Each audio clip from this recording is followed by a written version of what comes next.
exactement 13h30 à Couvé dans le Yoto, même heure à Yara-Kabié dans la préfecture de Tchaoudian, et même heure également ici à la paroisse Bon Berger de la télévision deuxième.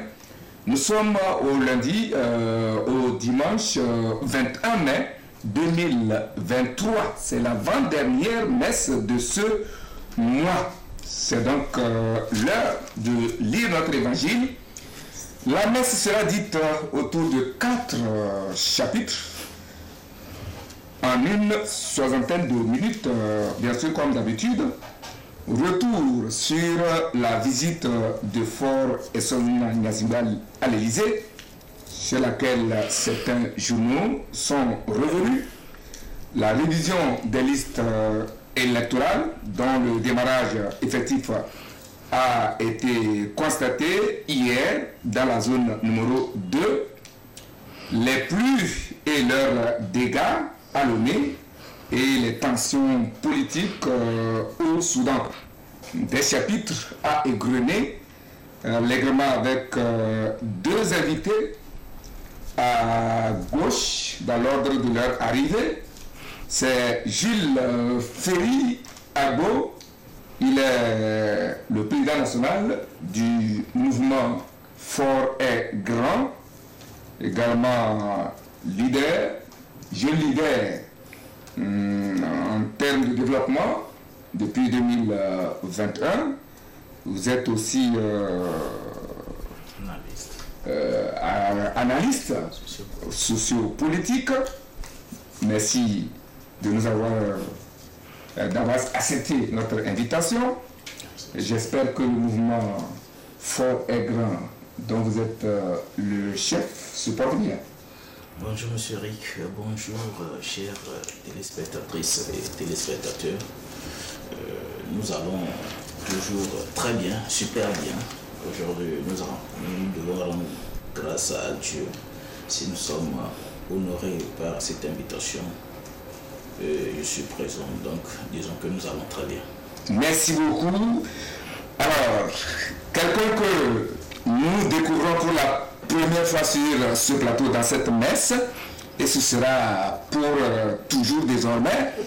Il s'appelle Napo Koura. S'il reste un de votre nom, vous allez nous compléter. Napo Koura, le patron du journal Tampa Express, que j'ai le plaisir de recevoir dans cette messe pour la première fois et qui, j'espère, je le disais, rejoint l'équipe de mes co-célébrants désormais dans cette messe. Mais ça fait un peu bail que votre journal n'atterrit pas sur notre table de rédaction. Alors, bonjour Napo. Oui, bonjour cher Eric. Voilà, mon patronyme c'est Napo Koura. Le petit nom, surtout pour les médias, c'est Francisco. Voilà. Sinon, ça fait beaucoup de noms, c'est kilométrique. Donc, merci pour d'avoir l'invitation et puis très heureux d'être sur le même plateau avec le président de l'association Fort et Grand. Et puis, vous avez parlé du journal, Tampa Express. Oui, effectivement, Tampa Express a été suspendu pour 3 mois de parution. Ça avait commencé le 2 février 2023 et c'est terminé le 4 mai 2023. Donc, nous avons sorti notre reprise était le mardi passé, donc le mardi 16 mai, avec le numéro 34. Normalement, ce numéro devait être sur votre table. Bon, mais c'est pas grave, nous avons abordé beaucoup de points. Le bachotage en milieu scolaire, qui est une pratique courante chez les apprenants, qui au lieu d'apprendre toute l'année au jour le jour, et ils font comme le paresseux, mon devoir je le ferai tantôt, je le ferai le soir. le soir il bat et dort. Donc après ils sont rattrapés. Donc à l'approche des examens, à quelques semaines des examens, ils se mettent à fond pour bûcher. Et comme le dirait l'autre, lire, regarder sans voir. Donc juste pour pouvoir affronter, répondre aux questions des examens et puis encore ça recommence. Donc dans ce numéro, nous l'avons même d'ailleurs rendu gratuit. Le PDF est sur les réseaux sociaux parce que c'est un article que nous avons fait pour, disons, éveiller l'attention et des élèves et des parents surtout. Donc, parce qu'il y a beaucoup de conseils là-dedans. Comment l'approche des examens, il faut procéder pour réviser. Aussi, nous avons suggéré aux parents que, quelle que soit la crise, puisque présentement c'est la crise économique, mais de ne pas perdre de vue que en 7 ans, l'hygiène de vie chez les enfants doit être bien, surtout bien manger et autres. Donc, beaucoup de choses dans le numéro.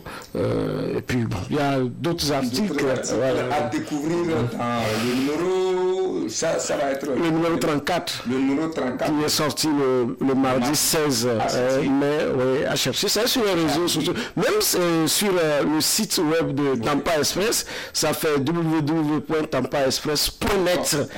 Voilà, normalement c'est en vente.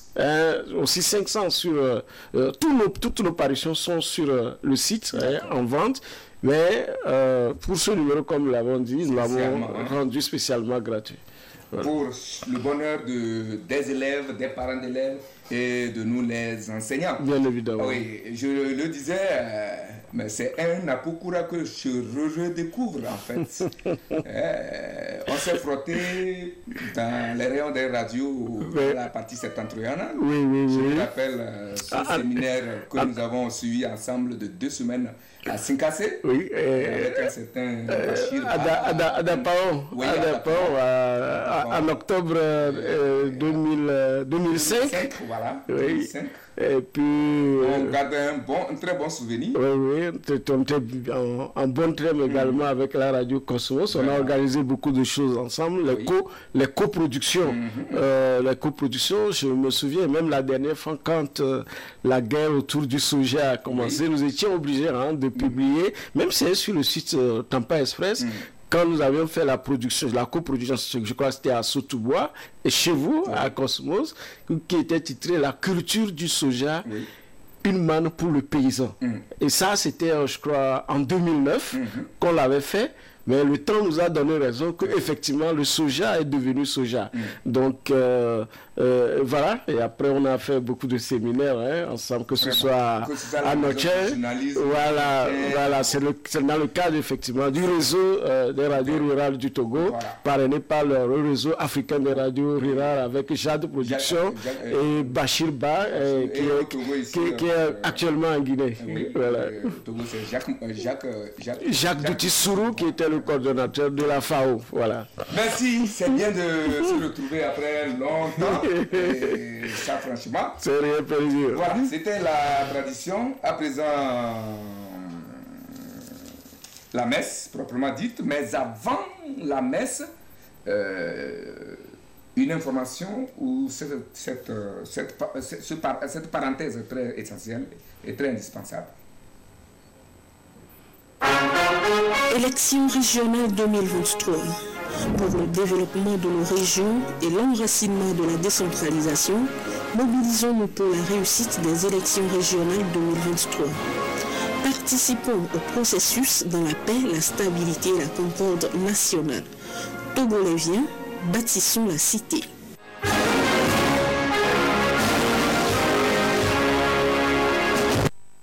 Voilà. Cette émission ne serait vue et entendue nulle part s'il n'y avait pas des gens comme Ibrahim Mati, mon collaborateur de tous les temps, au cadrage. Et de l'autre côté, c'est Alexandre Tchaline qui nous met en orbite et en onde. Les éléments que vous allez suivre en commentaire ont été mis à une réalisation, un montage de Nyon Makaka. À présent, la messe. Eh bien, la visite de Fort Ezozuna Nyasimbe, président de la République togolaise, à son homologue français, Emmanuel Macron, continue de faire parler d'elle. Certains journaux dont voici une brève revue sont revenus là-dessus. Suivons.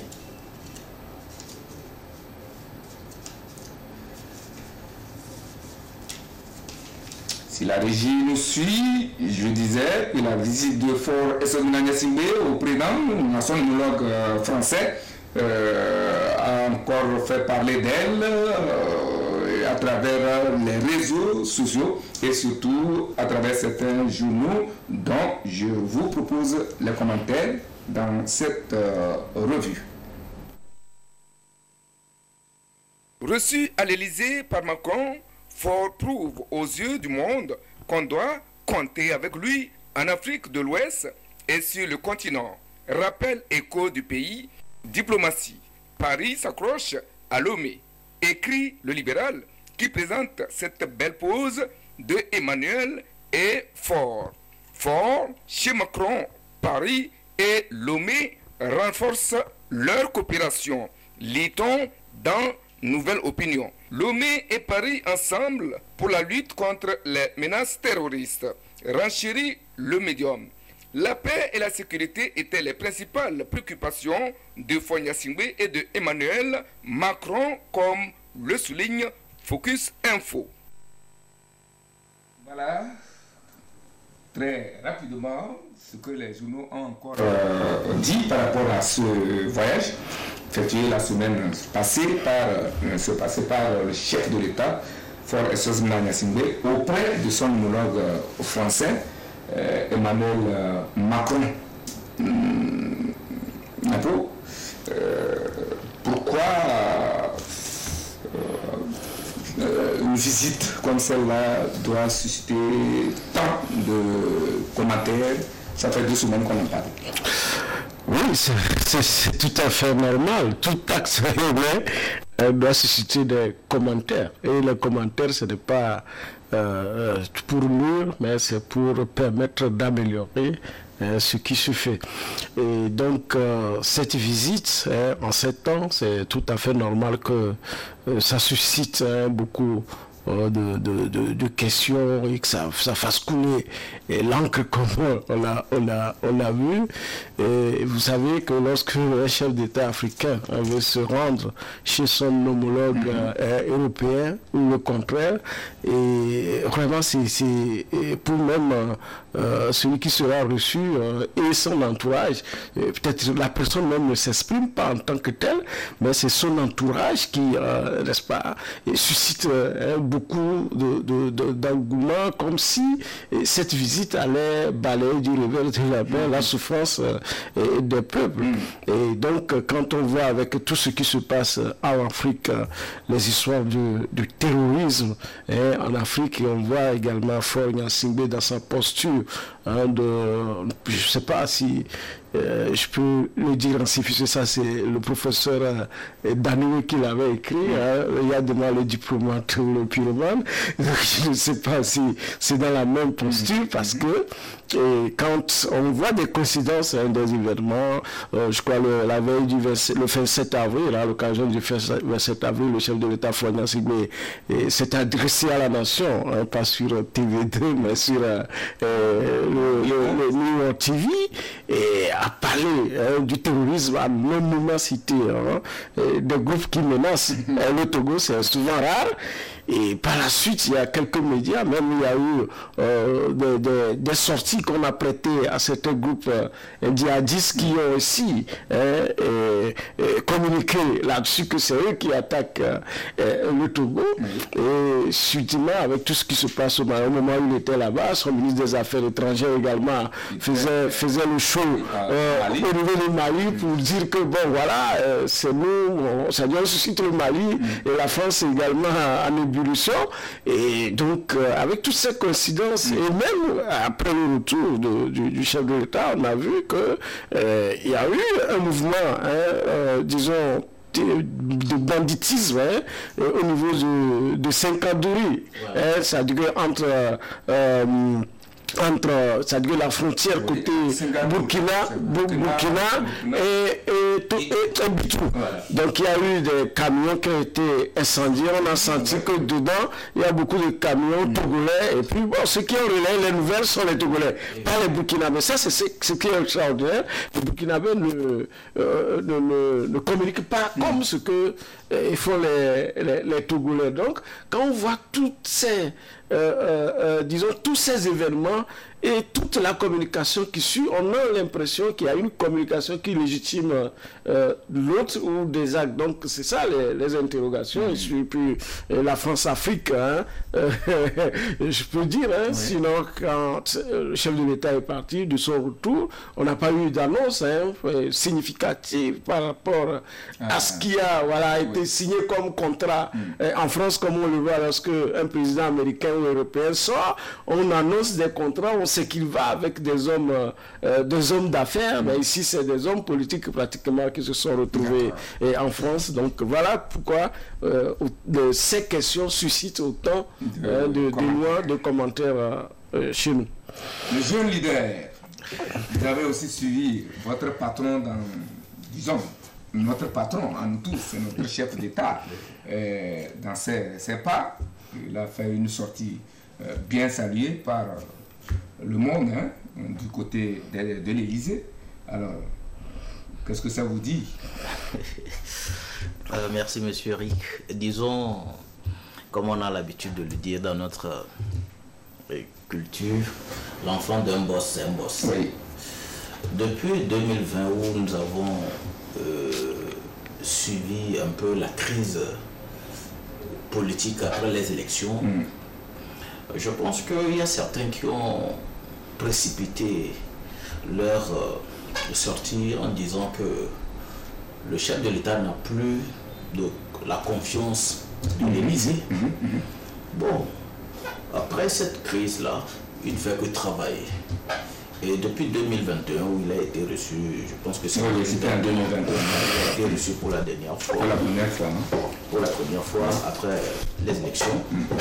L'autre fois, quand il a été reçu, il faut signaler que ceux qui critiquaient le chef de l'État n'ont pas eu le courage de revenir sur cette visite-là, comme l'aîné vient de le dire. D'abord, il y a une photo qui circule, qui fait la une des journaux sur le plan national qu'international, où le président Macron tenait le parapluie, le chef de l'État. Supposons que c'était le contraire.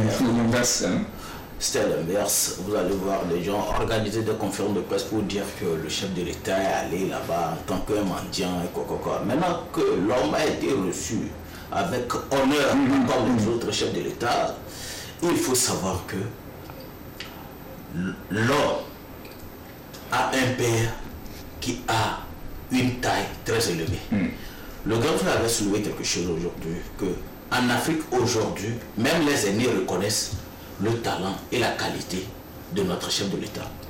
Qu'est-ce que nous, qui sommes les citoyens, devons faire? Nous devons être fiers de cette et prier à ce qu'il fasse encore plus mieux que ce qu'il est en train de faire pour le bonheur de tout le peuple togolais. Donc cette visite-là, nous devons dire qu'il a fait un bon voyage. Et sur le plan du terrorisme, de la sécurité qu'ils ont parlé, vous allez voir que plus le système mis en place par l'autorité n'aime pas trop communiquer là-dessus sur les dispositions mises en place. Parce que si nous suivons très bien les attaques au sein des pays de l'Afrique de l'Ouest, on comprend que ces terroristes-là sont toujours infiltrés au sein de la population. Donc, plus vous communiquez, plus ils suivent pas et les stratégies que vous mettez en place sont toujours déjouées. Donc, l'autre fois, quand moi j'ai suivi l'attaque après 50 jours et Bitou, incendiant les camions, après la visite du chef de l'État, je me suis dit, ou bien ces gars-là veulent encore donner un signal fort à notre pays en attaquant nos concitoyens hors du pays. Donc, aujourd'hui, nous devons avoir une prise de conscience en se disant que dans cette lutte de terrorisme où le chef de l'État se bat nuit et jour pour que nous ayons la paix, nous devons contribuer, être des acteurs qui doivent sensibiliser... Les acteurs de premier rang. Hein? Des premiers rangs, qui doivent sensibiliser nos populations à la base. Parce que ceux qui sont touchés directement, c'est les jeunes qui sont à l'intérieur, qui sont dans les fermes. Ceux qui sont recrutés, ce ne sont pas des Indiens, ni des Chinois ou bien des Libanais. C'est les Africains. Et ces Africains-là sont nos frères, nos sœurs qui sont toujours dans ces situations. Donc, essayons de féliciter les engagements du chef de l'État et ensemble, nous puissions éradiquer ce mal-là qui est en train de déranger notre pays. Mais Napo, je reviens un peu à vous. Je ne sais pas quel lien avez-vous voulu faire entre ce qui s'est passé tout dernièrement à Singassé ou Singambie. C'est entre Singambie et Beto. Il a dit tout à l'heure, il ne sait pas si c'est un signal, un signal, voilà, pour, je crois, bon.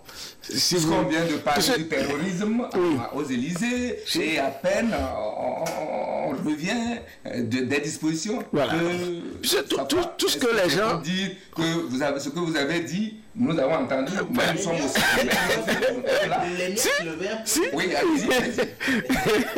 Vous avez dit, nous avons entendu, nous aussi on est là. Ah oui? Voyez-nous. Oui, effectivement. Vous savez que la France continue de chercher des bases militaires en Afrique. Vous savez, ce qu'ils ont eu au Mali, et avec Assimi Goïta et ses lieutenants, la France ne va jamais le dire. Parce que la logistique militaire qui avait été déployée, comment les faire partir? Souvent, et ces logistiques-là, c'est, disons, au fur et à mesure qu'on leur trouve des débouchés. C'est souvent pour les revendre aux États. On ne peut jamais retrouver tout ça là, ni le matériel, ni les hommes en France. On ne peut que les éparpiller dans la sous-région. Quand vous avez, il y a une bonne partie en Côte d'Ivoire, d'accord, et puis au Togo également, entre le Togo et le Bénin, on a l'impression que ces forces-là françaises veulent s'installer. Donc on dit que c'est ça qui accentue cette histoire de djihadisme à ce niveau. Sinon, les djihadistes, au niveau du nord et du sud Burkina, étaient là depuis, ce n'est pas aujourd'hui. Mais ce n'est pas seulement l'année dernière, en 2021, où ils ont commencé par rentrer dans le pays. Mais ils existaient depuis, mais ils ne touchaient pas le Togo. Mais c'est depuis un moment, peut-être par rapport aux intentions qu'ils prêtent à nos chefs d'État de vouloir offrir leur terre aux troupes occidentales, parce que la stratégie, quand vous voyez comment les gens vident les zones, c'est que quand on finit par vider les zones, qu'est-ce qui va se passer? Ça devient une zone non habitée, qu'une force d'occupation, qu'elle soit occidentale, peut venir s'installer et installer sa base. Il a dit quelque chose, le chef de l'État français a tenu le parapluie à Florian Singlet, mais on se rappelle également que François Mitterrand accompagné Yadema jusqu'à sa voiture pour lui fermer la portière qui avait les gardes. Vous savez, il faut... Ces blancs nous ont toujours caressé dans le sens des poils. Parce que jusqu'à présent, depuis Chirac, je crois que le Togo a été plus bénéfique pour Chirac que pour les Togolais. Vous voyez, parce qu'ils en tirent, c'est eux qui veulent. C'est eux qui cherchent. Ils cherchent ce qu'ils veulent. Donc, comme ils l'ont fait avec nos aïeux, en emportant juste un miroir pour le chef et qui vend ses bras les plus valides comme des esclaves. Et vous vous souvenez, je dis que même quand vous prenez la religion chrétienne pour s'implanter dans nos pays, surtout chez nous en pays Bassa, mais il a fallu que les prêtres blancs viennent avec les bazookas qu'on allait et qu'on on allait tirer dans les obsèques des vieux, parce qu'on sait que nous aimons beaucoup des funérailles grandioses, ce qui a fait que tous nos parents, nos aïeux avaient envoyé leurs enfants en vague à l'église, même s'ils ne sont pas croyants. Parce qu'ils estiment que le prêtre viendra lui donner les hommages à sa mort. Donc les Blancs, eux, ils ont leur laboratoire, ils savent ce que nous voulons, nous aimons, donc ils vont continuer toujours de nous caresser dans le sens du pouvoir, et de nous flatter. Voilà, de nous flatter, et bon, on continue de livrer tout ce qu'on a. La preuve, notre port n'est pas à nous, notre télécom non plus, et pratiquement tout ce qui est togolais, qui appartenait aux Togolais, comme le disait l'autre, les bijoux de famille aujourd'hui sont des étrangers, des occidentaux. Voilà la réalité. Il faut dire alors que bon, en tout cas... Non, mais on ne peut pas... La coopération internationale, aucun pays ne peut vivre en vase clos aujourd'hui. On ne peut pas vivre en autarcie. Mais il y a des choix qu'il faut faire. Est-ce que les autres présidents aujourd'hui qui ne voyagent pas, qui ne vont plus à la Maison Blanche, est-ce que leur pays est mort? Est-ce qu'ils sont morts? Est-ce que vous voyez? Donc voilà. Mais on doit tout faire pour... la première légitimité doit venir du peuple. Et il doit venir du peuple quand on travaille bien pour son peuple. Et je suis, disons, émerveillé d'apprendre que l'indice humain au Togo a connu 5 points en hausse, en amélioration. Mais il faut que ça se sente véritablement dans le vécu quotidien des Togolais. Voilà, c'est ce qu'on veut. C'est ça qui donne la première légitimité voilà, un président. Oui, mon président, vous l'avez effleuré, pendant que le chef de l'État était à l'Élysée, où il discutait terrorisme et autres, négociait, il a reçu même certaines personnalités. Alors, c'est notre ministre des Affaires étrangères, Robert Doucet, qui était aussi au firmament au Mali, où il a reçu... il a été fait commandeur de l'ordre du Mali. Tout ça là, c'est le Togo qui rayonne. Ouais, vraiment, c'est le Togo qui rayonne et nous devons en être fiers. Parce que le Togo a joué un très grand rôle dans la crise malienne. Ivoiro-malienne. Nous devons savoir que le professeur a joué un très grand rôle dans cette crise, tout en suivant les instructions du chef de l'État. Et ce signe du président malien, c'est un signe de reconnaissance. Dans la vie, il faut être toujours reconnaissant envers tel bienfaiteur. C'est un signe que nous devons être fiers. Si cette mission avait échoué, parce qu'il y avait plusieurs chefs d'État qui ont fait le pas, qui ont fait l'aller-retour, mais ils n'ont pas réussi. Mais si le chef de l'État a réussi à calmer la situation, aujourd'hui, le président malien et le président ivoirien ne sont plus en guerre, ils sont comme des petits frères et grands frères. Ils ne sont pas en guerre ouverte, hein? Ça passe dans le fort intérieur. Non, nous souhaitons que la paix là puisse rester là. Donc, nous devons être fiers que le chef de l'État cherche toujours à prôner la paix. Son papa en est toujours l'exemple pour toute l'Afrique, en mettant la paix toujours devant ses actes. Donc, je pense que le sang là est toujours au niveau de l'enfant et qui continue à arroser ce que son papa a laissé pour nous. Donc, prions que cette paix là que nous avons tous au Togo puisse être sécurisé par nous tous. Comment appréciez-vous cet honneur au ministre des Affaires étrangères togolais et donc au Togo? Non, c'est toujours bien quand un fils du pays est primé, surtout à l'extérieur. Donc, on ne peut que bon vent, puisque si ce qu'il faisait au Mali ne satisfaisait pas les Maliens, il ne serait pas décoré. Mais en retour, pour le pays, on continue de le dire, c'est le ministre le plus absent du Togo, c'est-à-dire qu'il fonctionne comme si il n'y a pas de représentation. L'ambassade et le consulat à l'extérieur, il est partout. Donc, c'est l'argent du pays qui est aussi galvaudé.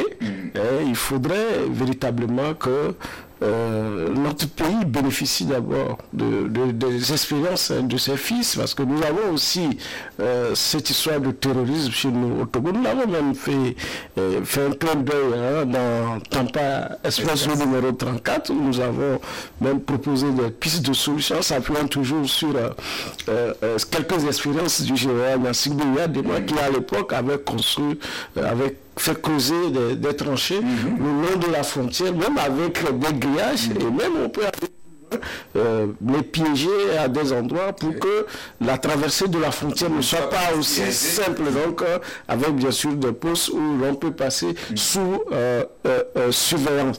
Donc, nous avons besoin que nous-mêmes, à l'intérieur de notre pays, que les pensées puissent vraiment se pencher sur cette histoire de terrorisme qui est au nord du Togo, quelle personne ne fait fi, c'est-à-dire que c'est rarement que même RFI en parle, c'est très rarement que nous recevons, le Togo reçoit des compassions des autres peuples, alors que chez nous, même si c'est un chien qui est mort quelque part, on adresse, voilà. Donc, il va falloir que les Togolais sentent qu'ils ont des dirigeants qui se préoccupent de leur vie. Aujourd'hui, c'est beaucoup de Togolais qui ont le pied dans l'eau, surtout à Lomé, et personne n'en parle. Voilà. D'accord. La commission, nous changeons là de chapitre, la commission électorale, tout en félicitant une fois encore le Togo par le truchement de son président de la République et son ministre des Affaires étrangères, sans oublier tous les autres qui œuvrent pour que l'image du Togo soit bien vue ailleurs et même à l'intérieur. La commission électorale nationale indépendante, CENI, continue de dérouler son programme vers les prochaines élections. Après une pause technique, elle vient de lancer les opérations de recensement dans la zone numéro 2, c'était hier. De l'encre et de la salive avaient coulé à la fin de la première phase, dans la première zone donc. Nos journaux qui suivent de près le processus ont encore trouvé à dire quelques jours et heures avant le démarrage de cette deuxième étape. Et je vous invite à suivre leurs propos.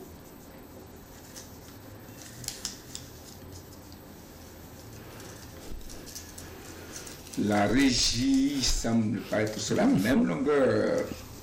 Donc, moi je disais que la Commission électorale nationale indépendante continue de dérouler son programme vers les élections prochaines.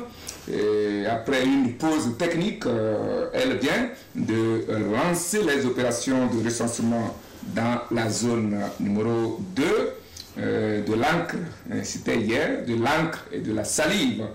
Avait coulé à la fin de la première phase. Vous le savez, les journaux qui suivent de près le processus dans son ensemble ont encore trouvé à dire quelques jours et heures avant le démarrage de cette deuxième étape. Suivez. Les opérations de recensement sont programmées dans les zones 2 et 3. C'est la nouvelle de Méga Info cette semaine. Une forte mobilisation serait attendue dans les zones 2 et 3 comme le relève Écho du pays. Gazelle Info rappelle les nouvelles dates pour les zones 2 et 3 fixées du 20 au 27 mai 2023 dans la zone 2. Selon la lanterne, la CENI n'a fait que reculer pour mieux sauter. Elle répond à ceux qui s'interrogeaient sur le comment et le pourquoi du report des dates dans les zones 2 et 3. Voilà, Napo, la révision a-t-elle vraiment démarré hier dans la zone 2 du moins? J'espère que Tampa a baladé son regard dans certains bureaux de vote.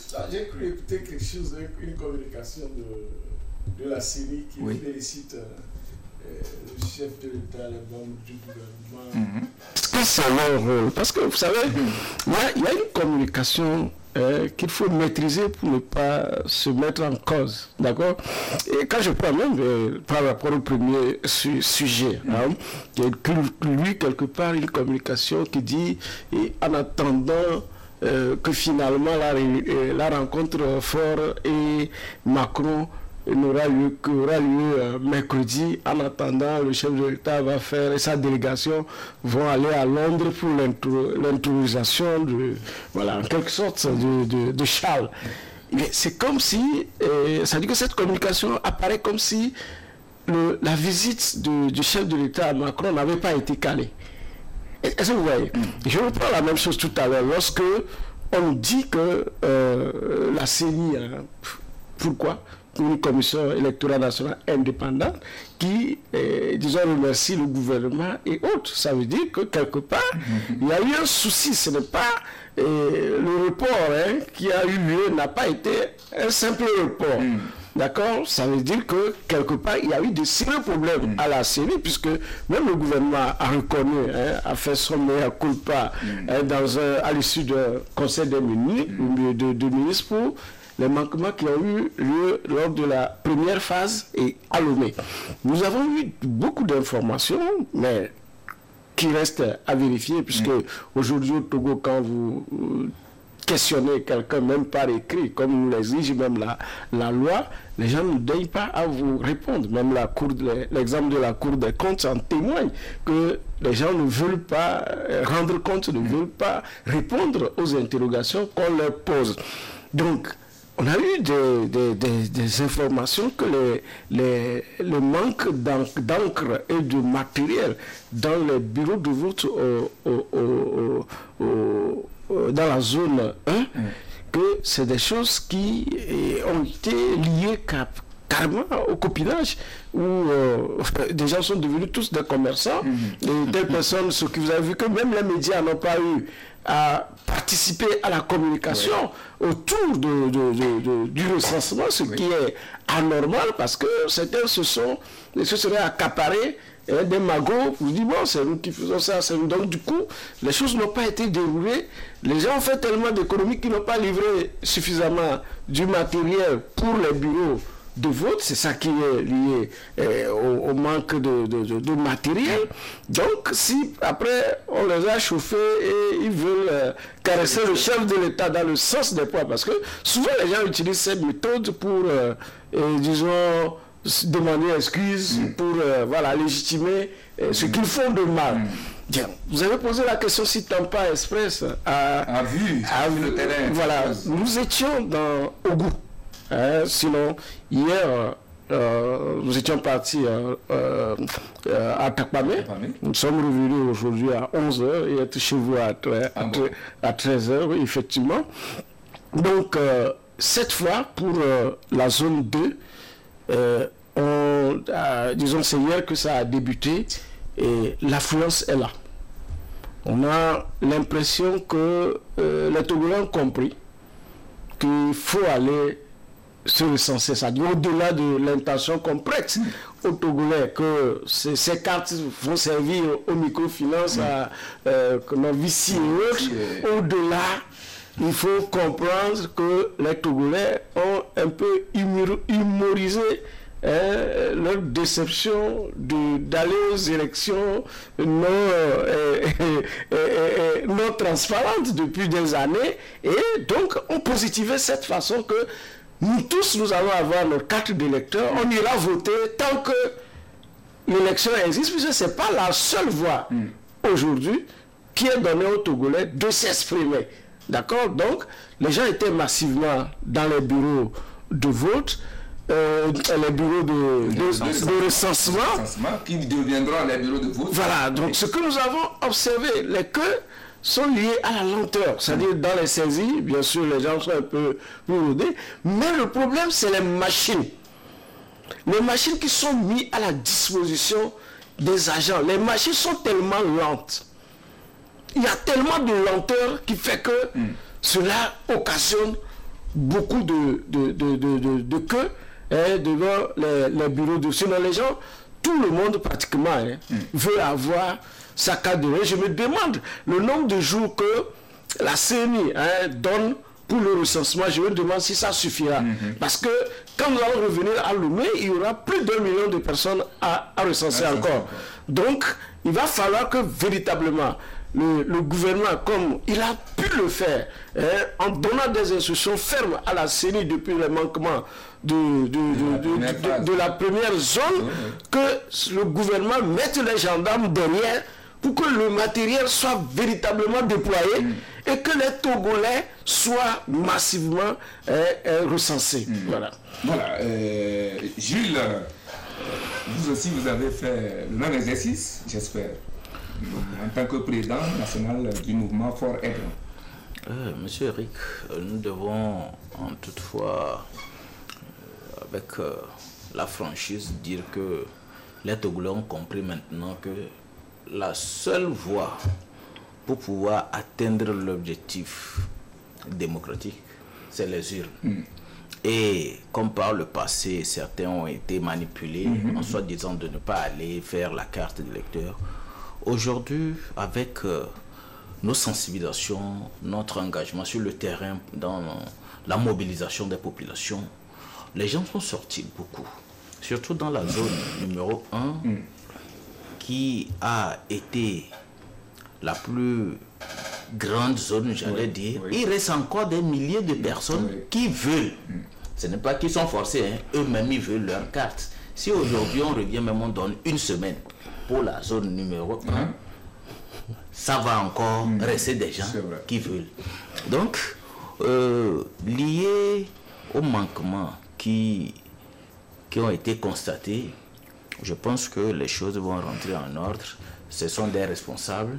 Si le gouvernement ou bien l'autorité a pris des dispositions, parce qu'il y a des rapports qui sont allés au niveau de l'autorité, n'oublions pas que c'est l'argent du contribuable togolais, nous tous, qui ont été mis en jeu. Donc, il faudrait que nous soyons sérieux de ce que l'autorité nous demande de faire pour que le résultat ne suscite pas de frustration au sein de la population.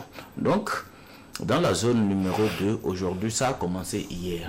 Les rapports qui sont arrivés prouvent que les populations ont compris maintenant que la violence ne peut rien résoudre dans notre pays. Il faudrait que nous ayons tous en esprit d'être des acteurs de paix en allant aux urnes pour nous exprimer. Je veux faire tel choix. Tu es libre de faire ton choix dans l'isoloir sans que personne ne t'oblige à choisir Kofi ou Kodio. L'aîné vient de le dire. Aller faire ta carte d'électeur ne veut pas dire que tu es obligé de voter pour UNI ou bien pour UFC ou telle personne. Cette carte-là vont servir à ceux qui n'ont pas de naissance. Faut pas oublier qu'il y a des gens qui sont là dans le pays. Ils ne sont pas togolais, ni béninois, ni ivoiriens, parce qu'ils n'ont aucune pièce qui justifie qu'ils sont tels citoyens aujourd'hui. Donc cette carte-là va permettre à certaines personnes d'être au moins identifiés comme togolais. S'ils sont devant une institution ou une situation. Donc aujourd'hui, prions à ce que la deuxième zone se passe comme nous voudrions. Et problème des machines, comme vient de l'évoquer l'aîné, nous allons dire que les machines ont été garées, ça fait longtemps. Donc, il faudrait aussi que ça prenne un peu de temps pour pouvoir s'en sortir. Et puis, maintenant aussi, problème de lenteur de saisie. Il y a certains opérateurs qui ne sont pas suffisamment outillés. Certains sont très rapides et chez eux, la queue, ça passe très vite. Donc, prions à ce que la majorité des Togolais puissent avoir leur carte et que les élections se passent toujours dans un climat de paix. Koura, j'ai envie de vous poser encore une question. Vous l'avez effleuré, mais je vais revenir nommément là-dessus. Tout ce beau monde qui se bouscule devant les bureaux de recensement, est-ce qu'on va les retrouver? On va retrouver ce beau monde-là aussi le jour, un dimanche de vote réellement? Non. Législative et autres. C'est pourquoi je dis, quelles que soient les intentions qu'on prête aux gens, est-il que, moi je l'ai dit, la carte d'électeur peut conduire au paradis. Et je m'arrête là. Maintenant, et notre souhait, c'est que tous les Togolais, tous ceux qui ont la carte, qu'aucun Togolais ne soit laissé sur le carreau. Parce que ce n'est pas les élections que même le chef de l'État est le plus misérable des citoyens qui a son droit de vote, ont le même droit. C'est une seule voix. Ça veut dire que si quelqu'un vote 2 fois, c'est qu'il a volé. Il est voleur. Ou bien même, lui, en principe, hein, on doit même... On doit l'arrêter. Voilà. Si on ne l'arrête pas lui-même, dans sa conscience, je vais lui dire que je suis en prison. Bien. Maintenant, il va falloir qu'on fasse en sorte que ce processus soit pas seulement apaisé, comme l'a dit le chef de l'État, mais soit transparent. Je vais m'expliquer. Quand vous analysez aujourd'hui le Togo, tous les partis politiques sont des carapaces vides. J'ajoute même une. C'est-à-dire, et vous expliquez. J'explique. D'accord. Il a dit, leur association c'est fort et grand. Il n'est pas seulement grand, comme le dirait l'autre. Il est beau. Il est élégant. Il est gentil. Il est travailleur. Il est immensement riche. D'accord? Même tout ce qu'il fait, hein, si ce n'est pas bon, on dira que il est bon. D'accord? Et c'est parce que aujourd'hui, les gens qui font les ailes dans le parti Unir, RPT devenu Unir, les gens ils sont à cause de l'argent, les gens ils sont à cause de leur sécurité, les gens ils sont parce qu'ils n'ont pas d'autre voie. D'accord? Si le jour où la richesse va quitter Unir, je dis, tous ces partisans seront dehors. D'accord? Bien. Ceci étant, il faut que le chef de l'État accepte d'organiser une élection et transparente. Même en politique, on dit c'est difficile, mais c'est un courage. Et les Togolais lui seront reconnaissants. Maintenant, ceux qui seront élus après, comme je vous l'ai dit, il n'y a plus de partis politiques en tant que tel. On n'a que des carapaces vides. Mais on peut reformer le Togo. C'est-à-dire que c'est dans le souci de ramener toutes les énergies dispersées et les compétences pour affronter un Togo qui a des problèmes. Parce que quand on voit tout ce qui est dépensé, tout ce qui est fait, débloqué comme argent, c'est pas par le passé, c'était pas les mêmes montants. Sur les 5-10 dernières années, le Togo a dépensé énormément. Mais on a l'impression que c'est des agrégats, des statistiques seulement qui nous disent que le Togo avance. Donc il va falloir repenser le Togo. Et celui qui peut le faire, la personne qui peut le faire aujourd'hui, c'est Faure Gnassingbé. Donc en rendant véritablement ces élections transparentes pour juger même ceux qui aujourd'hui sont autour de lui, qui disent qu'ils sont députés ici, les juger pour voir leur vraie performance. Et ce n'est qu'à travers, et les Togolais vont se mobiliser. Vous allez voir qu'on sera peut-être même obligé de voter pendant 2 jours. Et là, il saura qu'il a fait une grande réforme qui va remettre le Togo sur des rails. Sinon, quand vous voyez tout ce qui est autour, c'est beaucoup, c'est sans personnalité, sans base, mais c'est au nom du chef de l'État. Parce que telle personne a la possibilité d'approcher Faure Gnassingbé, il va, est-ce qu'on l'a reçu, on ne l'a pas reçu, il revient, il dit que c'est ce que le chef a dit. Puisque personne n'a la possibilité de retourner lui demander, ou bien d'aller lui demander quelque chose. Donc, il faudrait qu'il ait vraiment ce courage, et il doit l'avoir, si vraiment il faut Sa volonté, c'est de relancer le Togo sur des bases réelles. Et cette histoire de recensement, je reviens là-dessus, on doit tout faire pour sortir de cette histoire de recensement. D'abord, le cycle électoral. Nous avions déjà dit l'année où on organisait les 3 élections. C'était sur New World. Nous avons dit qu'il faut faire une seule élection pour élire tout. Et 2 jours après, nous avons appris que c'est ce qu'ils vont faire. Mais aussitôt après, il y a des marchands des élections. Il y a le business électoral qui est énorme. Non, excusez-moi, il y a le business électoral qui est là, qui est monstre. Depuis la révision des listes ou l'enrôlement des personnes, c'est de l'argent qui est jeté par la fenêtre. Et ça tombe dans les poches de certains. Oui, ça énormément. Pourquoi ne pas aujourd'hui, par exemple, nous avons 114 ou bien 117 communes. 117. Oui, on peut doter chaque commune de 2 ordinateurs et des opérateurs de saisie pour enregistrer les gens en plein temps. Si nous voulons faire de la transparence, que les mairies aujourd'hui commencent par enregistrer les gens, qu'on fasse les audiences foraines pour délivrer les naissances, les nationalités aux gens, pour aller à la carte d'identité. On aura fait du bien pour ce pays. Et non, à chaque fois on parle de témoignages, et puis vous avez les 2 tiers d'une liste électorale, c'est des gens en âge de voter, qui ont été enrôlés par témoignage. Mais combien de terroristes il y a dedans? Il peut y avoir dedans. Oui, et ça va jusqu'à légitimer des gens, des faux, qui vont utiliser ces cartes pour faire autre chose. Voilà. D'accord. C'est bien compris. Je crois que elle nous écoute. Elle, c'est qui? C'est les autorités. Et les propos des journalistes ont toujours servi à quelque chose. On ne commence pas à tenir compte de ce que nous disons au quotidien.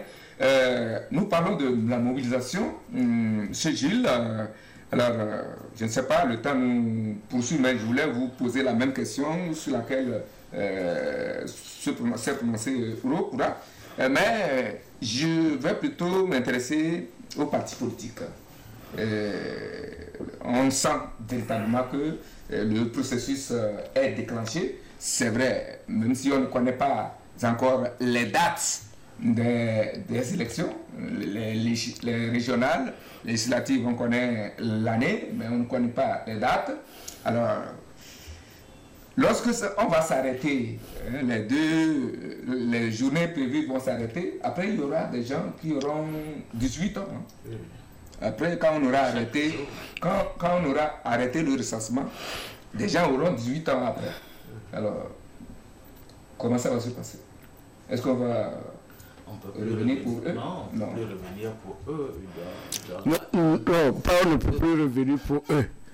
Et normalement, il doit y avoir des dispositifs au niveau des chefs-lieux de région ou de préfecture qui enregistrent les gens.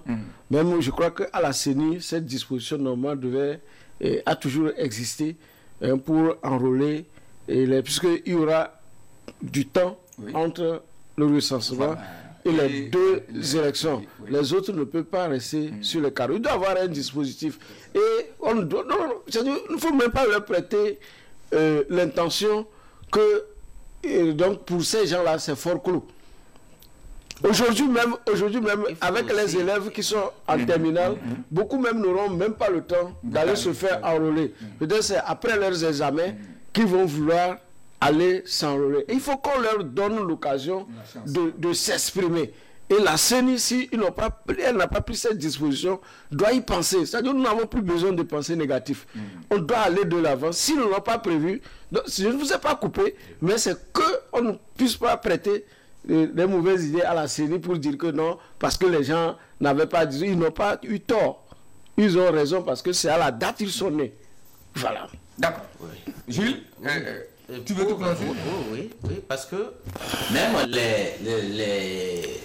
l'enrôlement passé avant les élections législatives et communales, après le délai d'enrôlement, il y a eu des gens aussi qui ont eu de 18 ans, mais on n'est pas revenu là-dessus.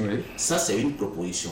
Il faut savoir que la CENI aussi a un calendrier à son niveau. Si ce n'était pas prévu, donc nous n'allons pas les obliger à le faire. Mais une proposition, c'est une bonne proposition pour les échéances à venir.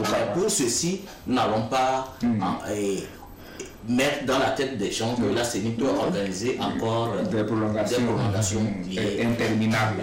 Pour terminer, il faut savoir qu'avec les recensements en cours, quelle que soit la zone où vous vous trouvez, si vous pouvez, allez-y vous faire enregistrer, parce que quand vous allez vous enregistrer, il y a une case qui va désigner là où vous allez voter.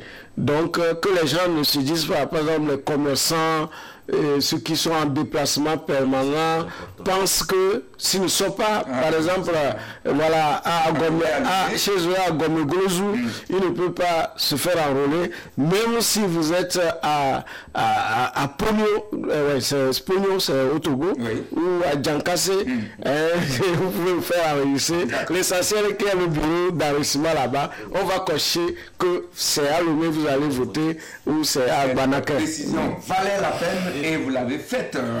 Oui, je disais que les choses se précisent alors que ce n'est pas de l'ambiance, la bonne ambiance au sein de certains partis politiques, surtout de l'opposition. Et suivez mon regard,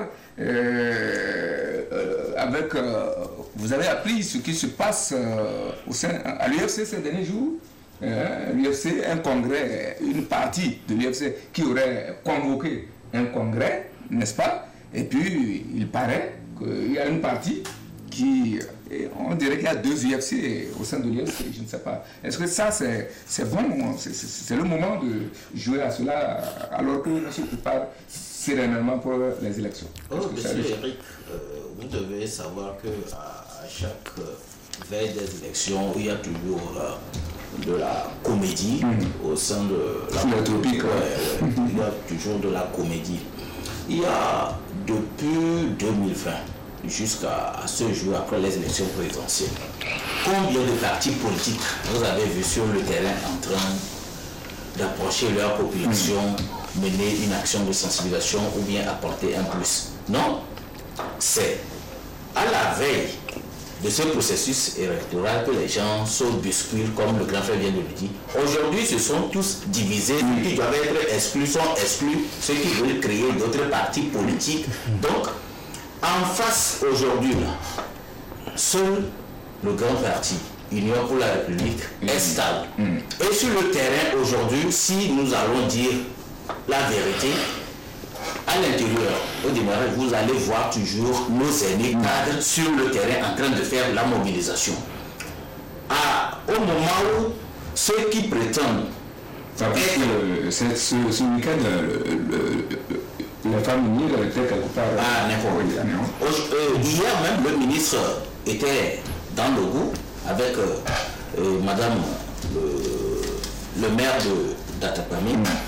C'est pour dire que au moment où le grand parti est en train de traverser le terrain en cherchant de l'électorat, ceux qui sont en train de dire qu'ils veulent aussi avoir le pouvoir sont en train de se quereller entre eux. Et ils sont toujours sur place. À la fin, au moment où vous êtes en train de se bagarrer entre vous, au lieu d'aller travailler, chercher l'électorat, au finish, ils vont venir crier qu'on les a volés. Est-ce que vous comprenez?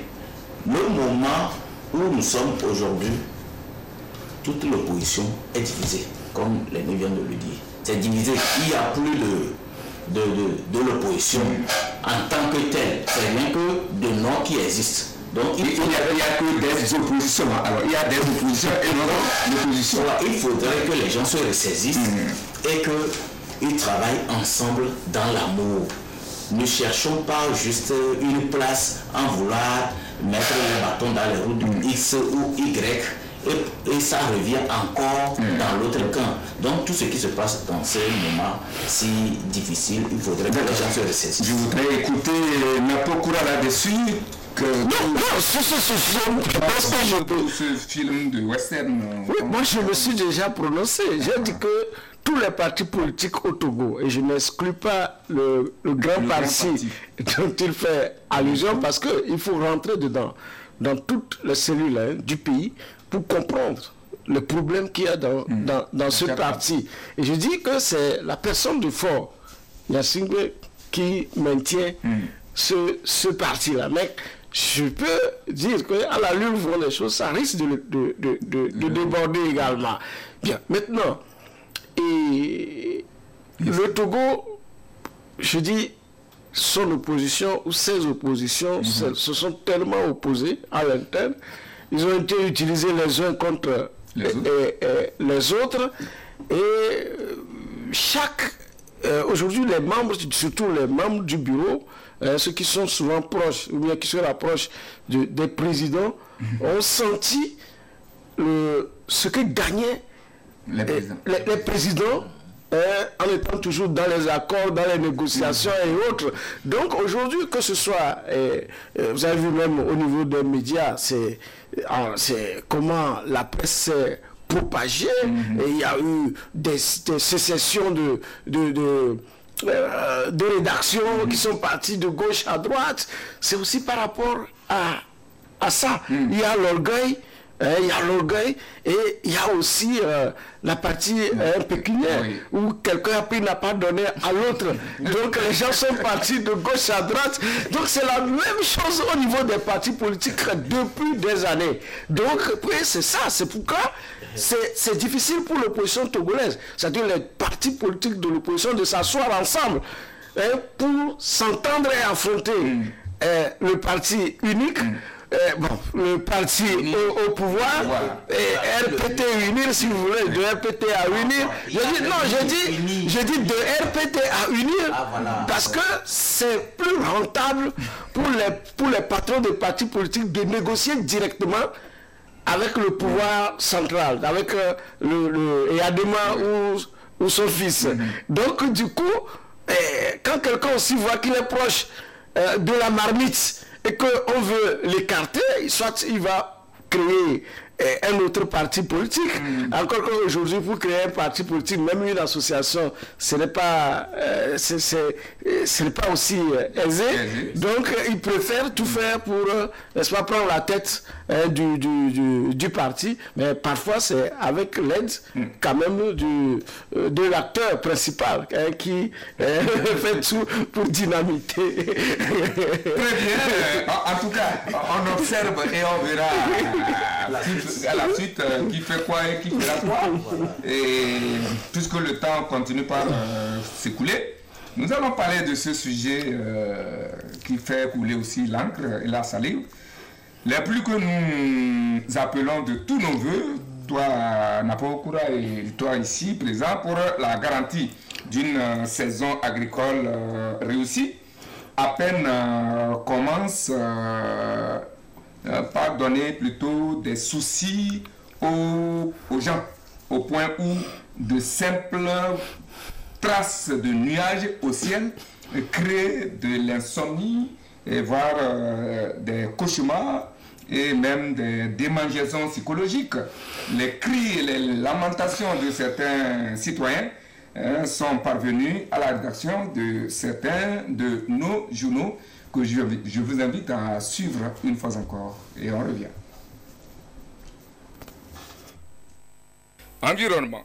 Des pluies qui font du mal et du bien à la fois. Écrit Écho du pays qui a constaté les dégâts causés par les dernières pluies dans certains quartiers de Lomé. Il faut prendre le taureau par les cornes, avertit Gazelle Info, qui présente cette image d'une zone inondée à Agoué Minamadou. Pour remédier au phénomène des inondations, la lanterne propose la construction d'un système de drainage d'eau adéquat. Voilà, c'est le problème, on va aller rapidement. Et comme je le disais tantôt, on dirait que les pluies sont devenues de gros soucis pour les populations. De Lomé surtout et de ses environs. Alors, pourquoi cela devrait être ainsi? Monsieur Rick, ce problème, c'est un problème général. C'est un problème général. Si nous prenons aujourd'hui, que ce soit en Afrique, que ce soit au Togo, pour certains cas, c'est les chantiers que les gens ont pris là. Ils ont mal fait les travaux. Certains ont pris des chantiers, c'est juste pour pouvoir bouffer et puis abandonner les chantiers.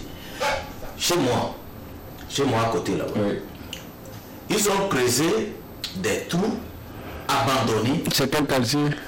À l'eau de Midi. Ok. Abandonné. Tu vois, en tournant vers chez moi, je ne peux plus faire entrer mon véhicule. Tu dois garer chez un voisin. C'est laissé comme ça. Pourtant, ce n'est pas le chef de l'État ni le gouvernement qui peut ordonner à une personne censée travailler pour résoudre un problème, venir creuser des trous et puis abandonner le chantier, partir. Lorsque vous savez que vous n'avez pas la capacité, les moyens d'exécuter un chantier, ne prenez pas le marché. Si vous prenez les marchés que les étrangers ont pris, les Chinois, les Burkinabés, les Burma et d'autres, ils exécutent à la lettre. Maintenant, si aujourd'hui on fait confiance à nos frères et sœurs, et c'est eux qui doivent nous créer des problèmes. Aujourd'hui, on ne crie pas sur les entrepreneurs, c'est le chef de l'État qui est indexé directement et son gouvernement. Et c'est eux qui sont en train de courir de gauche à droite. On crie sur eux parce que c'est eux qui doivent réagir. Oui, c'est ce que je dis. Maintenant, c'est eux qui sont en train de courir de gauche à droite pour pouvoir trouver une solution. Maintenant, si on ne peut pas nous faire confiance, nous qui sommes des citoyens, et nous qui sommes encore des citoyens, nous ne devons pas avoir pitié de ceux qui sont en bas que nous devons servir. À quoi vaut la peine de collaborer avec nos dirigeants? Ouroukura et tout ça, alors que l'État a fait l'effort de créer des retenues d'eau partout dans la ville de Lomé, comment expliquez-vous cela? Surtout que ces retenues d'eau sont devenues elles-mêmes des sources de problème. Oui, c'est Napoukura. C'est Napoukura. Comment expliquez-vous cela? Je comprends, je compatis avec Forêt Grand qui est empêché par l'eau, par la politique des grands travaux, de rentrer chez lui à la maison. Oui. D'accord? Parce que ce bassin de rétention, nous avons beaucoup parlé de ça. Et même la dernière fois, au studio Canal FM avec Maître Tchassouna, président du parti politique, qui est aussi votre voisin et qui est empêché. Oui, les deux bassins, lui aussi il est dans l'eau. Il y a beaucoup de personnes, vous imaginez des gens qui ont fait l'économie toute leur vie, c'est-à-dire que quand vous savez comment on construit au pays, il faut faire d'abord un premier crédit 4 ans pour acheter le terrain, encore 4 ans ou 5 ans pour faire la fondation, après l'élévation, à la fin c'est fini, soit les gens vont à la morgue pour être enterrés, oui, parce qu'ils se sont privés de bien vivre. Et voilà, dans ces conditions, un État qui veut faire un ouvrage vient mettre l'ouvrage et que l'ouvrage devienne un problème pour les riverains. Il a parlé tout à l'heure des exécutants des travaux. Oui, il y a les exécutions des travaux, mais il y a le contrôle, il y a celui qui leur a donné le travail. Qu'est-ce qu'on fait lorsque les gens exécutent mal les travaux? Est-ce que les Burkinabés, les Chinois font bien leur travail? Allez voir Atakpamé, j'en ai parlé la dernière fois. Ils font les routes à travers la ville d'Atakpamé, les Djama, les Nyanya, tout. Mais il n'y a pas les caniveaux en tant que tel. Alors que Atakpamé, c'est une ville sous montagne. Vous allez voir, bientôt, c'est les maisons qui vont commencer par partir. Est-ce que vous voyez? Prenez la route Todman à Zangira. Est-ce que Boumaf a bien réalisé ces travaux? La preuve, les bassins de rétention, que ce soit au niveau du lycée technique, tout ça, c'est eux qui l'ont fait. Mais un bassin de rétention, c'est, disons, un réservoir temporaire.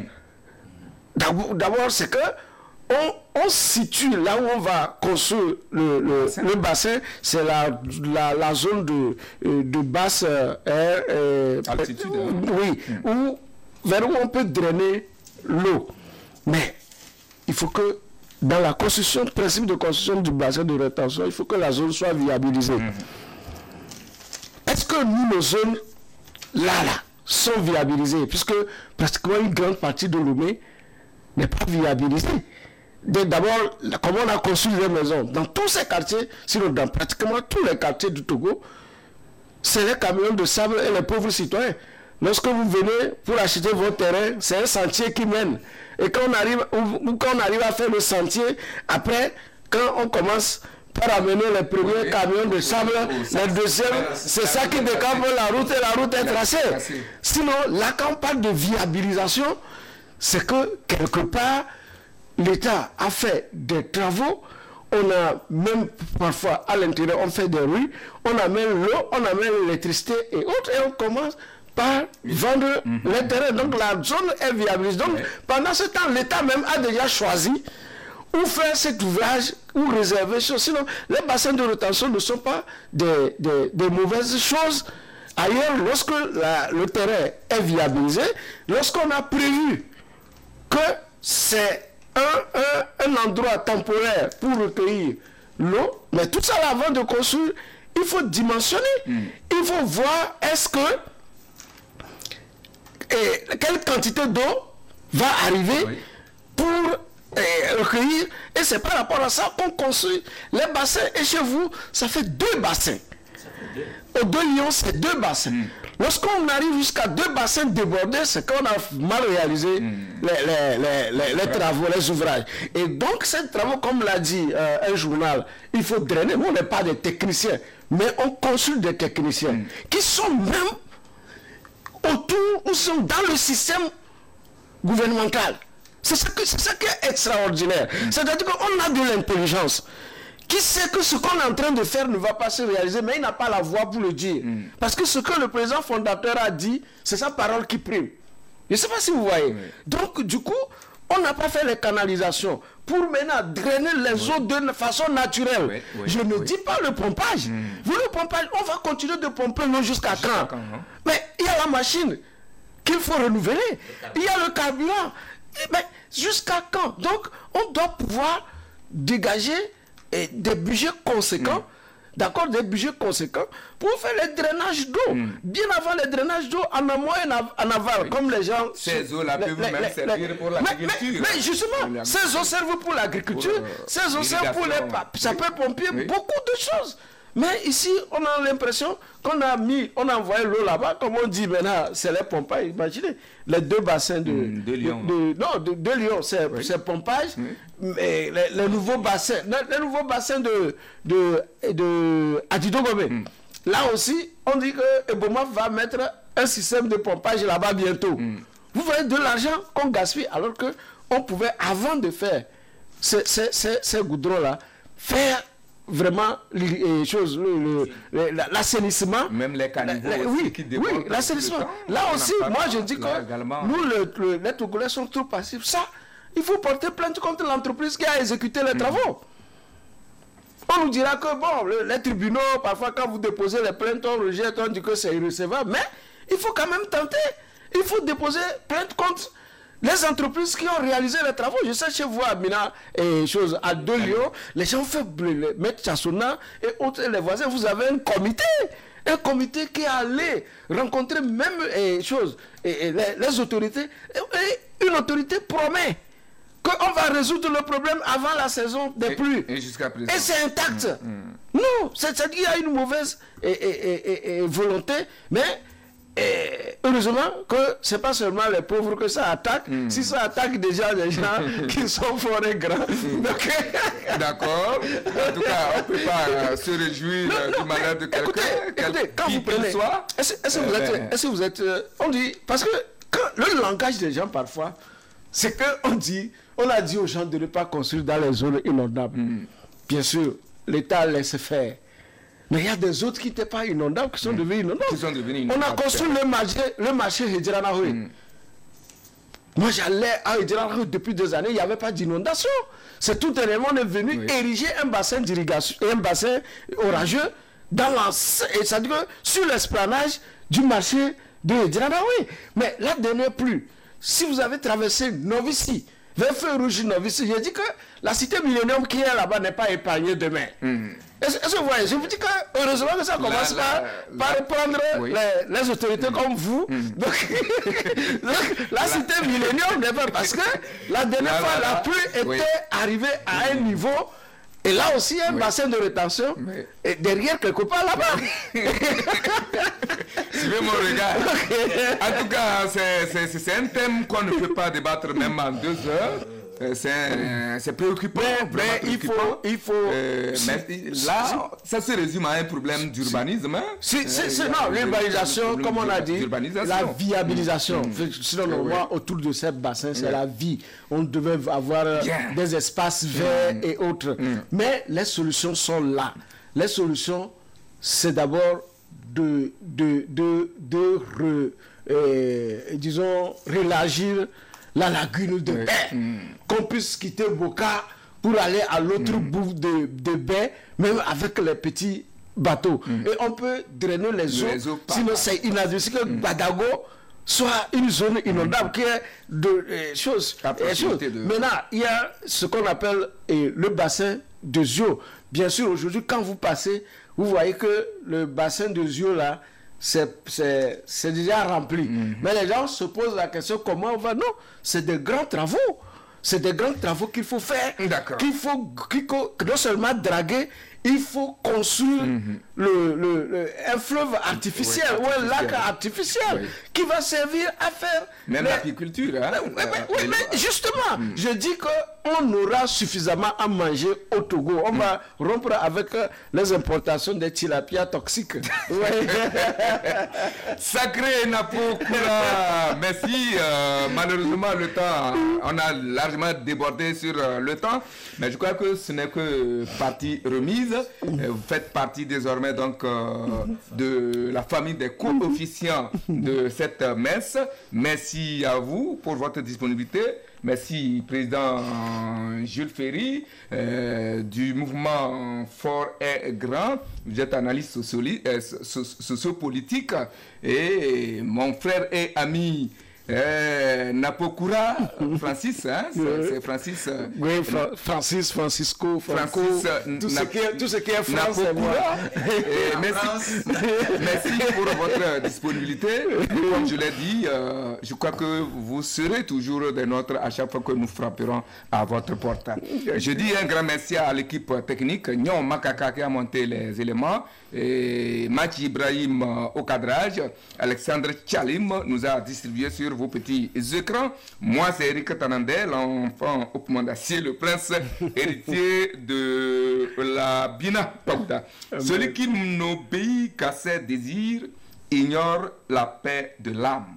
Celui qui n'obéit qu'à ses désirs ignore la paix de l'âme. C'est de Platon. Bonne méditation et à dimanche prochain. Je souhaite bonne fin d'année aux élèves qui vont bientôt commencer les examens. Je vous convie à plus de concentration, à plus de sérénité, car le bac 1, c'est déjà le mardi sur prochain. Au revoir et à très bientôt.